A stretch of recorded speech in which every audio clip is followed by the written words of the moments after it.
Why do job interviewers ask about things that are already on your resume? In this video, I'll tell you a bad reason, a good reason, and at the end, I'll tell you how knowing this helps you interview, or if you're in hiring, how it helps you design better interviews. I'm Dr. Anna Schmidt. I research the unwritten rules of work for the working class, neurodivergence, and intersections of race and gender. I did not know the ins and outs of how to prepare for an interview until I was designing them during my Ph.D. in industrial organizational psychology. And since those days, I've done very well in boosting retention by up to 30% within just a few months for organizations because I'm good at hiring for retention. I'm good at noticing what matters and designing personnel selection for that. Part of that is because I know what unwritten rules of work are, and I make sure to not just hire for those. So a bad reason somebody will be questioning you on what's already on your resume, like I was talking about in this video, is they think you're lying.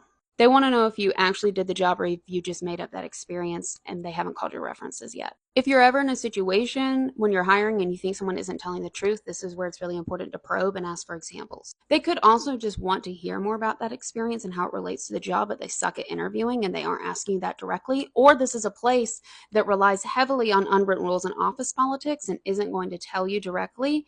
They're just seeing if you know the rules. For example, in the interview I was talking about in the linked video, I remember them asking me, "Are you a good communicator?" And I said yes.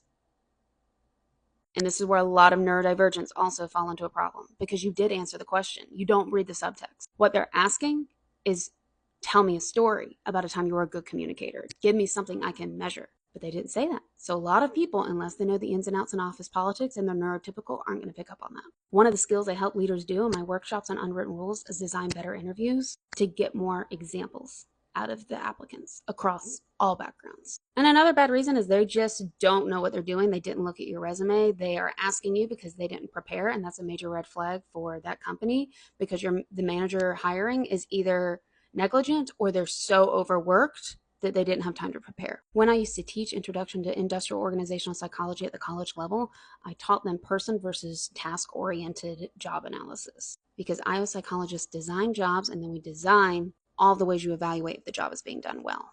If you're taking a job-oriented approach, you're going to look at what are all the activities that are needed to perform the job, from the minuscule things like the elements, like turning on a computer, to the activity, writing a lecture outline, to the task, preparing a lecture, to the duty called instructing students. The duty and the task maybe are going to be in the job description. So if you're preparing for an interview, and this would be for being a teacher. So if you're applying for a job and you're relatively entry level in that field, this is an example for a teacher. You may not have done the duty before, but you can maybe pull from a lower level task, activity, or element and show that you have the same skill.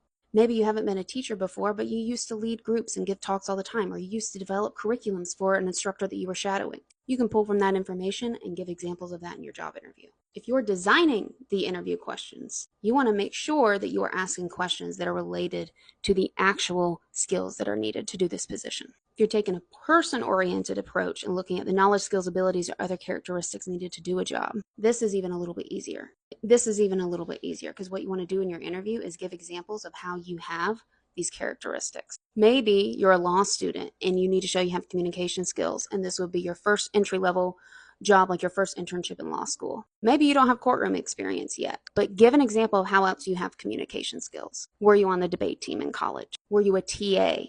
You need to show that you have the skill, even if it's not identical to the job. And if you're hiring for these positions, you want to be asking questions. Tell me about a time that you demonstrated this skill. Instead of asking me in the first interview, are you a good communicator? They should have asked me, tell me about a time that you have missed something in communication. How did you resolve it? Tell me about a time where there was a communication error. How did you resolve it? Because that is more likely to be honest, and it gives you something to measure as opposed to hypotheticals. If you're looking for a job, you want to start this process from the very beginning in designing your resume and your cover letter, especially now that you're not getting through a human, you're getting through AI. You want to look at what they're looking for, the KSAOs or the job elements, apply to what your experiences are, and put that on your resume and bring it up in your cover letter. If you're the one doing the hiring, and if you haven't done this background work, and a lot of organizations don't, you're not going to hire what you're looking for, and you're going to waste money and turnover, or in having less productive employees, because you're more likely to fall for office politics and somebody who's very charismatic instead of someone who knows what they're doing. Years ago, I wrote a summary article on this called How to Turn Your Bachelor's into a Resume. It's on my LinkedIn. Follow me there. You can read it for free. It was like the first article I ever wrote.